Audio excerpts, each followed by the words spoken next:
नमस्कार, मैं Mochan Singh Patel concept clear zone YouTube channel में आपका स्वागत करता हूँ।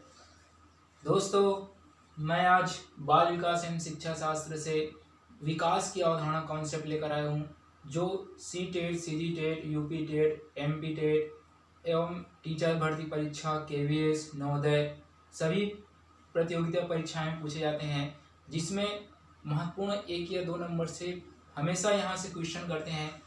तो दोस्तों देखो, आज विकास की अवधारणा क्या होता है, इससे रिलेटेड क्या क्या क्वेश्चन बनते हैं, इसके बारे में मैं बताऊंगा दोस्तों। तो देखो दोस्तों, आज की कॉन्सेप्ट क्या है, विकास की अवधारणा। विकास की अवधारणा में देखो दोस्तों, विकास क्या होता है पहले इसके बारे में जाने। विकास का तात्पर्य क्या है? तो विकास का तात्पर्य है मानव में होने वाला परिवर्तन। विकास का तात्पर्य क्या है? मानव में होने वाला परिवर्तन। और ये परिवर्तन कैसे होते हैं? ये परिवर्तन 2 प्रकार के हैं। मानव में होने वाले परिवर्तन कितने हैं? 2 प्रकार के। पहला क्या है? मात्रात्मक परिवर्तन, और दूसरा क्या है? गुणात्मक परिवर्तन।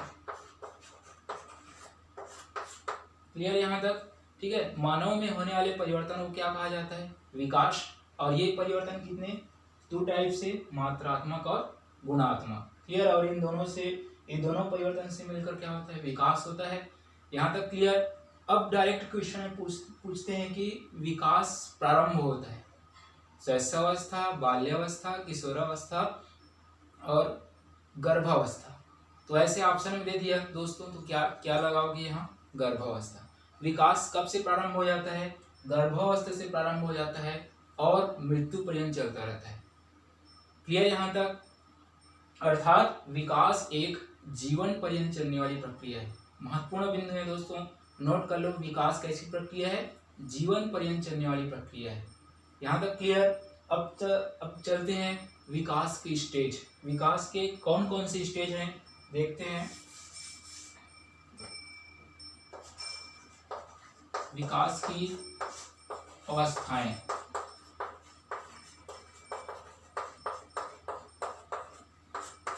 विकास की अवस्थाएं, तो विकास की 2 अवस्थाएं। कितनी अवस्थाएं? 2 अवस्थाएं हैं। क्लियर? यहाँ तक 2 अवस्थाएं कौन कौन से हैं? पहला बाल विकास। पहला अवस्था क्या है? बाल विकास। दूसरा अवस्था मानव विकास। दूसरा अवस्था क्या है? मानव विकास। पहला अवस्था बाल विकास, दूसरा अवस्था मानव विकास। अब ये बाल विकास की भी 4 अवस्थाएं हैं। कितनी अवस्थाएं हैं? 4 अवस्थाएं। और ये मानव विकास की 6 अवस्थाएं हैं। क्लियर यहाँ तक? बाल विकास की 4 अवस्थाएं और मानव विकास की 4 अवस्थाएं। अब देखते हैं कि बाल विकास होता क्या है। हम एक बालक के शारीरिक, मानसिक और संवेगात्मक, सामाजिक, इन सब विकास के बारे में पढ़ते हैं कि बाल विकास में कौन कौन से अवस्था आते हैं इसके अंदर। इसके बारे में जानेंगे दोस्तों। तो बाल विकास की 4 अवस्थाएं कौन कौन से हैं, देखते हैं कौन कौन से 4 अवस्थाएं बाल विकास की। बाल विकास की 4 अवस्थाएं।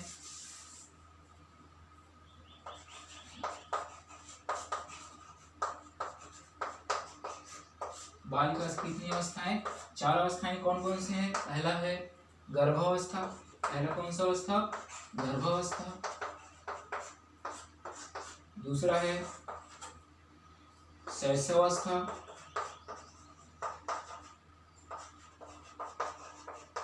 तीसरा है बाल्यावस्था। और चौथा क्या है? किशोरावस्था। चौथा किशोरावस्था। क्लियर? यहाँ तक 4 अवस्थाएं। बाल विकास के कितनी अवस्थाएं? तो 4 अवस्थाएं। कौन कौन से? गर्भावस्था, शैशवावस्था, बाल्यावस्था, किशोरावस्था। तो ये कब से कब तक रहता है? तो गर्भावस्था कब से? गर्भ से लेकर जन्म तक। कब से कब तक? गर्भ से लेकर जन्म तक। क्लियर यहाँ तक? अब शैशवावस्था कब से कब तक? शैशवावस्था होता है जन्म से 2 वर्ष। शैशवावस्था कब से कब तक? जन्म से 2 वर्ष तक। अब बाल्यावस्था, बाल्यावस्था की अवधि क्या है? 2 वर्ष से 12 वर्ष, 2 वर्ष से 12 वर्ष। क्लियर यहाँ तक? किशोरावस्था का अवधि क्या है? 12 वर्ष से 18 वर्ष तक। कितना वर्ष तक? 18 वर्ष तक। यहाँ तक हुआ। यहाँ तक कौन सी चल रहा है? बाल विकास। बाल विकास के अंतर्गत कितनी अवस्थाएं? 4 अवस्था, गर्भावस्था, शैशवावस्था, बाल्यावस्था, किशोरावस्था। क्लियर यहाँ तक? तो एक एक अवस्था के बारे में हम इसकी विशेषता जाने कि क्या क्या होता है। गर्भावस्था अवधि कितनी है? गर्भ से लेकर जन्म तक। क्लियर? शैशवावस्था जन्म से 2 वर्ष। शैशवावस्था की महत्वपूर्ण विशेषता क्या है कि इस अवस्था में मानसिक एवं शारीरिक क्रिया तीव्र गति से होता है।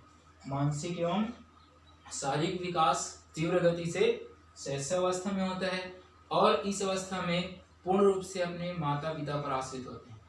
क्लियर दोस्तों? तो शैशवावस्था से क्या क्वेश्चन पूछते हैं कि ऐसी कौन सी अवस्था है जो पूर्ण रूप से अपने माता पिता पर आश्रित होते हैं, या और क्या पूछ सकते हैं, ऐसी कौन सी अवस्था है जो मानसिक एवं शारीरिक विकास तीव्र गति से होता है। तो कौन सा अवस्था? बस शैशवावस्था। क्लियर? अब बाल्यावस्था में चले जाते हैं। बाल्यावस्था की अवधि क्या है ये सबसे पहले जाने। तो अवधि क्या है? 2 वर्ष से 12 वर्ष।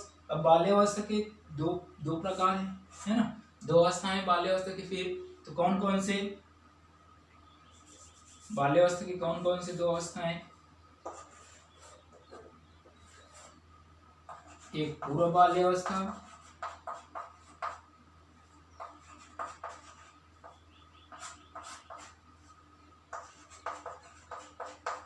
और दूसरा उत्तर बाल्यावस्था। कौन कौन सी अवस्थाएं हैं? उत्तर बाल्यावस्था।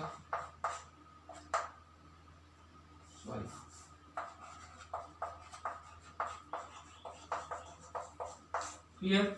अभी पूर्व बाल्यावस्था कब से कब तक है? 2 वर्ष से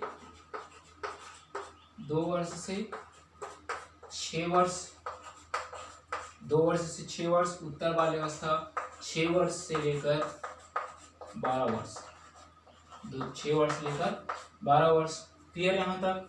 बाल्यावस्था के 2 प्रकार कौन कौन से? पूर्व बाल्यावस्था और उत्तर बाल्यावस्था। पूर्व बाल्यावस्था का अवधि 2 से 6 वर्ष और उत्तर बाल्यावस्था का अवधि 6 से 12 वर्ष। अब इसके महत्वपूर्ण बिंदु, महत्वपूर्ण विशेषता क्या है पूर्व बाल्यावस्था का? सबसे प्रमुख बात कि अनुकरण करने की प्रवृत्ति सबसे ज्यादा किस अवस्था में पाई जाती है? डायरेक्ट क्वेश्चन करते हैं। तो कौन सी अवस्था? पूर्व बाल्यावस्था। कौन सी अवस्था? पूर्व बाल्यावस्था अनुकरण करने की प्रवृत्ति पाई जाती है। क्लियर यहाँ तक? और इसको स्कूल एज भी बोलते हैं, प्री स्कूल एज। पूर्व स्कूल एज बोला जाता है पूर्व बाल्यावस्था को। और भाषा सीखने की सर्वोत्तम अवस्था, इसी अवस्था को बोला जाता है पूर्व बाल्यावस्था को। समाजीकरण प्रारंभ होता है पूर्व बाल्यावस्था में। क्लियर? तो पूर्व बाल्यावस्था में क्या क्या बिंदु याद रखना है कि इस अवस्था में समाजीकरण आरंभ हो जाता है ना? भाषा सीखने की सर्वोत्तम अवस्था है। क्लियर? और प्री स्कूल एज है। कौन सी? और प्री स्कूल एज है। क्लियर यहाँ तक? अब उत्तर बाल्यावस्था। उत्तर बाल्यावस्था 6 वर्ष से 12 वर्ष तक। उत्तर बाल्यावस्था में क्या जाने कि इसको स्कूल एज बोलते हैं। कौन सी एज? स्कूल एज बोलते हैं। और गैंग एज बोला जाता है। कौन सी एज? गैंग एज और स्कूल एज। क्योंकि इस अवस्था में बच्चे समूह में खेलना पसंद करते हैं और समूह में रहते हैं। क्लियर यहाँ तक? और इस अवस्था को क्रो ने आवारा घूमने की प्रवृत्ति कहा गया है। बाल्यावस्था को क्या कहा है? आवारा घूमने की प्रवृत्ति कहा गया है। तो कौन सी अवस्था है? उत्तर बाल्यावस्था। और उत्तर बाल्यावस्था ऑप्शन में रहेगा तो बाल्यावस्था ऑप्शन में रहेगा ही। क्लियर यहाँ तक? क्लियर दोस्तों? चारों अवस्था के बारे में जाने, उसकी विशेषता जाने, उसकी अवधि जाने। क्लियर यहाँ तक? बाल विकास। अब देखते हैं मानव विकास। मानव विकास की 6 अवस्थाएं हैं। कितनी अवस्थाएं? मानव विकास की 6 अवस्थाएं, है ना? तो मानव विकास किसे कहेंगे? पूरा गर्भ से लेकर पूरा अंत उसके मृत्यु तक की अवस्था, जितने भी शारीरिक मानसिक विकास होता है उसको लिए जाते हैं मानव विकास के अंतर्गत। क्लियर? तो मानव विकास ये बाल विकास के अंतर्गत ही आ जाएगा, है ना? मानव विकास का बाल विकास ही है। क्लियर? तो मानव विकास के अंतर्गत ये चारों विकास को भी लिया जाता है और 2 विकास और एक किया जाता है। कौन कौन से? मानव विकास के अंतर्गत चारों लिया जाता है, गर्भावस्था, शैशवावस्था, बाल्यावस्था, किशोरावस्था। क्लियर। अब दो दो अवस्था और कौन कौन से ऐड किया जाता है, देखो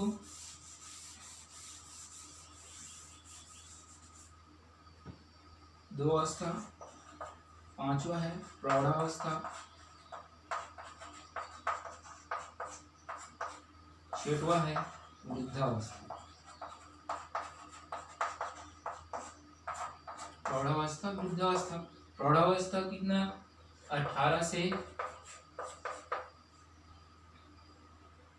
से 60 वर्ष तक प्रौढ़ावस्था, 18 से 60 वर्ष तक। वृद्धावस्था 60 से मृत्यु तक। क्लियर यहाँ तक, क्लियर ना। मानव विकास की 6 अवस्थाएं कौन कौन से हैं, गर्भावस्था, शैशवावस्था, बाल्यावस्था, किशोरावस्था, प्रौढ़ावस्था, वृद्धावस्था, 6 अवस्थाएं। और बाल विकास की कितनी अवस्थाएं, ये 4 अवस्था, शुरू का 4 अवस्था। क्लियर। अब किशोरावस्था के बारे में विशेष महत्वपूर्ण विशेषता बता रहा हूँ दोस्तों कि किशोरावस्था को संघर्षों एवं तूफानों का काल कहा गया है। किशोरावस्था को कौन सा काल, संघर्षों एवं तूफानों की अवस्था कहा है। ये किसने कहा है, स्टेनले हॉल ने। किसने कहा है, स्टेनले हॉल ने। डायरेक्ट क्वेश्चन करते हैं कि किस अवस्था को संघर्षों एवं तूफानों की अवस्था कहा जाता है, तो कौन सी अवस्था, किशोरावस्था। और किशोरावस्था का महत्व बिंदु क्या है कि इस अवस्था में बालिका 12 से 14 वर्ष के बीच में सबसे ज्यादा शारीरिक विकास होता है, और बालक का 14 से 18 वर्ष के बीच में सबसे ज्यादा शारीरिक विकास होता है। क्लियर यहाँ तक। इस किशोरावस्था की एक और प्रमुख महत्वपूर्ण बिंदु है, किस अवस्था में बालक मैं क्या हूँ, मैं कौन हूँ, मैं कुछ भी हूँ, इस प्रकार के अपने आप से प्रश्न करता है। और अन्य अवस्था क्या हो जाएगा, एक अन्य विशेषता क्या है किशोरावस्था की, इस अवस्था में अगर बालक अच्छा संगति में है तो अच्छा बन सकता है, अगर बुरा संगति में है तो वो नशा पान, जुआखोरी आदि सामाजिक बुराइयों में व्याप्त हो सकता है। क्लियर। तो इस अवस्था में शिक्षक एवं अभिभावक को ध्यान में रखना पड़ता है कि एक बालक को किस प्रकार से अपने अंदर कंट्रोल करके रखे। तो कौन सी अवस्था में ये सब चीज होता है, किशोरावस्था। क्लियर। ये बाल विकास की 4 विकास हो गया और मानव विकास की 6 विकास कंप्लीट। क्लियर यहाँ तक। एक बार और रिपीट, विकास का तात्पर्य क्या है, मानव में होने वाला परिवर्तन है ना। यह परिवर्तन 2 प्रकार से, मात्रात्मक और गुणात्मक। क्लियर। और विकास क्या है, विकास का प्रारंभ गर्भावस्था से प्रारंभ होता है और मृत्यु पर्यंत चलता रहता है। अर्थात विकास एक जीवन पर्यंत चलने वाली प्रक्रिया है। कैसी प्रक्रिया है, जीवन पर्यंत चलने वाली प्रक्रिया है। और विकास की 2 अवस्थाएं हैं, एक बाल विकास, एक मानव विकास। बाल विकास की कितनी अवस्थाएं, 4 अवस्थाएं। मानव विकास की 6 अवस्थाएं। ठीक है। और बाल विकास के अंतर्गत कौन कौन सी 4 अवस्थाएं आते हैं, तो गर्भावस्था, शैशवावस्था, बाल्यावस्था, किशोरावस्था है। और मानव विकास के अंतर्गत ये 4 अवस्था आएगा, और प्रौढ़ावस्था, वृद्धावस्था, 6 अवस्थाएं आ गया। अब क्या क्या है, मुख्य बिंदु बताया था कि गर्भावस्था की अवधि क्या है, गर्भ से लेकर जन्म तक। शैशवावस्था की अवधि क्या है, जन्म से 2 वर्ष तक। इसकी महत्वपूर्ण विशेषता क्या है कि इसमें मानसिक एवं शारीरिक विकास तीव्र गति से होता है। कौन सी अवस्था में, शैशवावस्था में। और पूर्ण रूप से अपने माता पिता पर आश्रित होते हैं, कौन सी अवस्था में, शैशवावस्था में। अब बाल्यावस्था में आ जाते हैं। बाल्यावस्था की अवधि 2 से 12 वर्ष। इसको 2 टाइप्स, 2 प्रकार हैं। कौन कौन से, पूर्व बाल्यावस्था और एक उत्तर बाल्यावस्था। पूर्व बाल्यावस्था की अवधि 2 से 6 वर्ष, उत्तर बाल्यावस्था की अवधि 6 से 12 वर्ष। तो पूर्व बाल्यावस्था का विशेषताएं क्या है कि इस अवस्था में अनुकरण करने की प्रवृत्ति तीव्र पाई जाती है, समाजीकरण आरंभ हो जाता है, और भाषा सीखने की सर्वोत्तम अवस्था कौन सी अवस्था है, पूर्व बाल्यावस्था। क्लियर। उत्तर बाल्यावस्था को स्कूल एज कहते हैं, गैंग एज कहते हैं। और इस अवस्था में बालक समूह में घूमना पसंद करते हैं। किसमें, समूह में ही घूमता रहता है। और इस अवस्था में आवारा घूमने की प्रवृत्ति पाई जाती है, मतलब बिना कोई काम के सड़क के किनारे किनारे बालक घूमते रहते हैं। क्लियर। क्लियर यहाँ तक। अब आ जाते हैं किशोरावस्था। किशोरावस्था की अवधि 12 से 18 वर्ष। किशोरावस्था में क्या महत्वपूर्ण बिंदु बताया था, इस अवस्था को संघर्ष एवं तूफानों का काल कहा जाता है। किसने कहा है, स्टेनले हॉल ने। इस अवस्था में बालिका 12 से 14 वर्ष से इसकी शारीरिक विकास तीव्र गति से होता है। बालक का 14 से 18 वर्ष तक तीव्र गति से विकास होता है। ठीक। इस अवस्था में बालक स्वयं से प्रश्न करता है कि मैं कौन हूँ, मैं क्या हूँ, मैं कुछ भी हूँ, इस प्रकार का अपने आप से प्रश्न करता है। और इस अवस्था में अगर बालक अच्छा संगति में अच्छा बन सकता है और बुरा संगति में है तो नशाखोरी, जुआ, इन सब सामाजिक बुराइयों में व्याप्त हो सकता है। तो इस अवस्था में विशेष तौर पे अभिभावक और शिक्षक को ध्यान में रखना होता है। क्लियर चारों अवस्था। ये मानव विकास की 6 अवस्थाएं हैं। तो मानव विकास की 6 अवस्था कंप्लीट प्रौढ़ावस्था संबंधी प्रश्न नहीं पूछा जाता और न ही वृद्धावस्था संबंधी प्रश्न पूछे जाते, केवल ये चारों अवस्थाएं से ही प्रश्न बनता है। क्लियर यहाँ तक। अब चलते हैं विकास की क्षेत्र। विकास के कौन कौन से क्षेत्र है जो बहुत ही महत्वपूर्ण है। वैसे तो विकास के बहुत सारे क्षेत्र हैं, बहुत सारे क्षेत्र हैं, लेकिन कुछ महत्वपूर्ण क्षेत्र को ही लिया जाता है। कौन कौन से क्षेत्र है देखो। पहला शारीरिक विकास। पहला कौन सा विकास? शारीरिक विकास। दूसरा मानसिक विकास। पहला शारीरिक विकास, दूसरा मानसिक विकास या संज्ञानात्मक विकास। क्लियर। तीसरा सामाजिक विकास।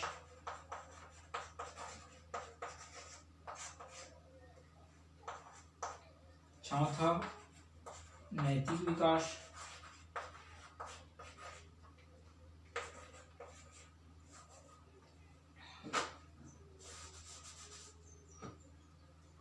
चौथा दोस्तों सांवेगिक विकास।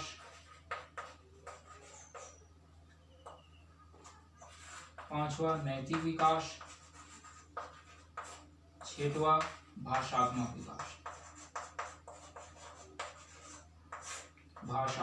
विकास।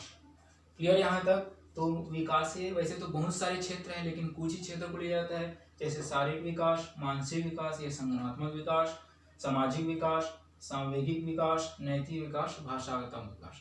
तो इस विकास क्षेत्र के अंतर्गत कौन से प्रश्न पूछे जाता है? देखो दोस्तों, इस प्रकार का प्रश्न पूछा जाता है कि ये नैतिक विकास होता है वो कौन से विकास के अंतर्गत आता है। तो ये नैतिक विकास किस विकास के अंतर्गत आता है दोस्तों? ये सामाजिक विकास के अंतर्गत आता है। नैतिक विकास किस विकास के अंतर्गत? सामाजिक विकास के अंतर्गत आते हैं। ये सामाजिक विकास का ही एक अंग है नैतिक विकास। क्लियर। अब ये भाषात्मक विकास किस विकास के अंतर्गत आता है? तो भाषात्मक विकास ये मानसिक या संज्ञानात्मक विकास के अंतर्गत आता है। क्लियर। भाषात्मक विकास किस विकास के अंतर्गत आते हैं? तो मानसिक या संज्ञानात्मक विकास के अंतर्गत आते हैं। इसमें प्रश्न क्या पूछेंगे कि भाषात्मक विकास किस विकास के अंतर्गत आते हैं? तो ये ऑप्शन में रहेगा शारीरिक विकास, मानसिक विकास, सामाजिक विकास, सांवेगिक विकास। तो हमको क्या चुनना है? संज्ञानात्मक या मानसिक विकास। क्लियर यहाँ तक। ये हो गया इसके क्षेत्र। अब चलते हैं इसके आयाम। विकास के क्या क्या आयाम है? विकास के क्या क्या आयाम है ना? विकास के 4 आयाम है। कितने आयाम है? 4 आयाम। ये 2 आयाम को नहीं लिया जाता क्योंकि ये नैतिक विकास सामाजिक विकास का अंग है और ये भाषात्मक विकास संज्ञानात्मक विकास का अंग है। तो ये विकास के कितने आयाम? 4 आयाम। इससे डायरेक्ट प्रश्न पूछते हैं कि विकास के आयाम इनमें से कौन नहीं है?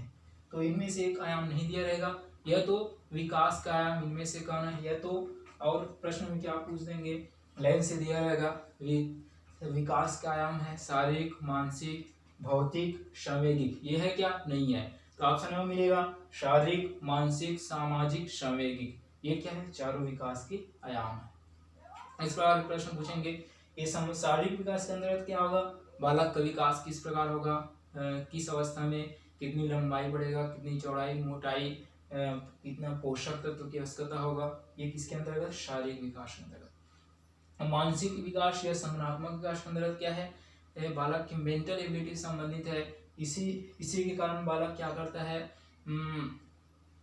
निरीक्षण करता है ना, कल्पना करता है, सर्वेक्षण करता है। ठीक है, ये मानसिक विकास है संज्ञानात्मक विकास के अंतर्गत, है ना। अब आगे सामाजिक विकास। सामाजिक विकास के अंतर्गत एक समाज के निर्माण, समाज में रहना सीखता है कि समाज के नियम कानून क्या है, वर्ग, परिवार, स्कूल, ये सब किसके अंतर्गत? सामाजिक विकास के अंतर्गत। सांवेगिक विकास क्या होगा? सांवेगिक विकास के अंतर्गत हमारा जो व्यवहार है, स्नेह है, प्रेम है, क्रोध है, आश्चर्य है, ये सबका विकास इस सामवेगिक विकास के अंतर्गत होता है। क्लियर, ये विकास का आयाम क्लियर यहाँ तक। अब चलते हैं विकास का आकार। विकास का आकार क्या है? विकास का आकार कभी कभी पूछते हैं तो क्या बोले बताएंगे? विकास का आकार कैसा है? सर्पिलाकार। विकास का आकार कैसा है? सर्पिलाकार। स्पाइरल इसको बोलते हैं ना। विकास का आकार क्या है? सर्पिलाकार। क्लियर, यह चीज को चक्री बोला जाता है ना। ऐसा ऐसा ऐसा, ये क्या है? विकास के आकार है। क्लियर, यहाँ तक विकास के आकार पूछेगा तो। अब चलते हैं और महत्वपूर्ण, विकास और वृद्धि में अंतर। विकास और वृद्धि में अंतर, क्या क्या अंतर है उसको देखते हैं। वृद्धि और विकास। तो वृद्धि किसे कहते हैं, ग्रोथ किसे कहते हैं, ये बाल विकास के अंतर्गत पूछे जाता है। तो वृद्धि क्या है? ये बालक के शारीरिक विकास संबंधित है कि बालक किस अवस्था में कितनी लंबाई चौड़ाई, उसकी कितनी पोषक तत्वों की आवश्यकता होती है। तो ये वृद्धि है, कितना ग्रोथ हो रहा है बालक में, ये क्या है? वृद्धि को दर्शाता है। और विकास किसे कहते हैं? मानव में होने वाला परिवर्तन क्या है? विकास, चाहे शारीरिक मानसिक कुछ भी विकास हो, क्या है? विकास के अंतर्गत आएगा, लेकिन वृद्धि केवल शारीरिक विकास के अंतर्गत आते हैं। क्लियर, तो पहला मुख्य बिंदु हो जाएगा कि विकास किसके अंतर्गत? शारीरिक विकास। वृद्धि किसके अंतर्गत? शारीरिक वृद्धि। ठीक है, शारीरिक विकास होता है केवल, और इसमें क्या क्या विकास होता है? संपूर्ण विकास होता है। शारीरिक, मानसिक, सामवेगिक, सामाजिक। क्लियर, यहाँ तक संपूर्ण सर्वांगीण विकास होता है बालक का विकास के अंतर्गत, लेकिन वृद्धि के अंतर्गत केवल शारीरिक विकास ही होता है। फर्स्ट अंतर, तो वृद्धि किसको दर्शाता है? वृद्धि शारीरिक विकास को दर्शाता है, लेकिन विकास शारीरिक, मानसिक, सामवेगिक, सामाजिक, सर्वांगीण विकास को दर्शाता है बालक का। क्लियर यहाँ तक। अब दूसरा क्या है? वृद्धि बड़ा होने को दर्शाता है। किसको? बड़ा होने को, है ना। वृद्धि किसको दर्शाता है? बड़ा होने को। और विकास किसको? सुधार को, इम्प्रूवमेंट। किसको दर्शाता है? सुधार को, कि बालक में कितना सुधार हुआ है, उसकी कार्य कुशलता कितना वृद्धि हुआ है, इन सब के बारे में विकास बताता है। और वृद्धि केवल बड़ा होने को बताते हैं। और एक सबसे शुरू में बताया था कि मानव में होने वाले परिवर्तन, क्या क्या परिवर्तन बताया था ना। तो एक वृद्धि के अंतर्गत केवल मात्रात्मक परिवर्तन दृष्टिगोचर होता है। मात्रात्मक परिवर्तन दिखाई देता है, मात्रात्मक परिवर्तन ही आता है वृद्धि के अंतर्गत। मात्रात्मक मतलब होता है नाप तोल कर सके, है ना। तो वृद्धि के अंतर्गत ही नाप तोल कर सकते हैं। अब और इसमें दोनों परिवर्तन दिखाई देते हैं, इसमें मात्रात्मक एवं गुणात्मक दोनों परिवर्तन। मात्रात्मक एवं गुणात्मक, मात्रात्मक एवं गुणात्मक दोनों परिवर्तन इसके अंतर्गत आते हैं। क्लियर। चौथा, वृद्धि विकास का ही अंग है। किसका अंग है? विकास का ही अंग है। वृद्धि विकास की अंग है, अर्थात यह क्या है? सीमित है। विकास के अंग, वृद्धि क्या है? सीमित है, लेकिन विकास विस्तृत है ना। सर्वांगीण विकास होता है विकास के अंतर्गत, लेकिन वृद्धि केवल एक क्षेत्र तक ही सीमित है, केवल शारीरिक विकास के अंतर्गत। क्लियर यहाँ तक। अब पांचवा आ जाते हैं, परिपक्वता। परिपक्वता आने से वृद्धि रुक जाती है। ठीक है, बालक में एक परिपक्वता आने से क्या हो जाती है? वृद्धि रुक जाती है। वृद्धि रुक जाती है, आजीवन नहीं चलता, लेकिन विकास क्या है? जीवन पर्यंत चलने वाली प्रक्रिया। विकास क्या है? जीवन पर्यंत चलने वाली प्रक्रिया है। क्लियर यहाँ तक। देखो दोस्तों क्या क्या अंतर है, डिफरेंट है वृद्धि और विकास में। वृद्धि केवल शारीरिक विकास को दर्शाता है और विकास शारीरिक, मानसिक, सामूहिक, सामाजिक संपूर्ण विकास को इसके अंतर्गत दिखाया जाता है बालक के।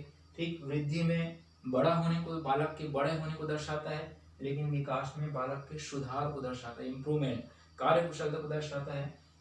ठीक, तीसरा पॉइंट, वृद्धि में केवल मानव के मात्रात्मक परिवर्तन को ही बताते हैं। क्या बालक के मात्रात्मक परिवर्तन मतलब उसकी नाप तौल, इस अवस्था में इतनी लंबाई, इतनी पोषक तत्व की आवश्यकता है, लेकिन विकास में मात्रात्मक एवं गुणात्मक परिवर्तन दोनों को बताते हैं, है ना।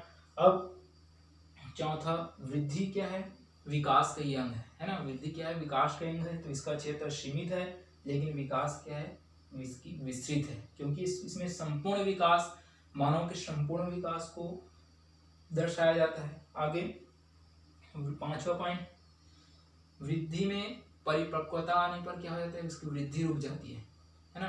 तो प्रश्न में पूछा जाता है कि बालक में परिपक्वता कितने वर्ष तक आ जाती है, तो 16 वर्ष। क्लियर, कितने वर्ष तक आ जाती है, 16 वर्ष। तो वृद्धि क्या है, आजीवन चलने वाली प्रक्रिया है क्या, नहीं। वृद्धि परिपक्वता आने से क्या हो जाती है, रुक जाती है, लेकिन विकास क्या है, जीवन पर्यंत चलने वाली प्रक्रिया है, अनवरत चलती रहती है। क्लियर, यहाँ तक क्लियर हुआ ना।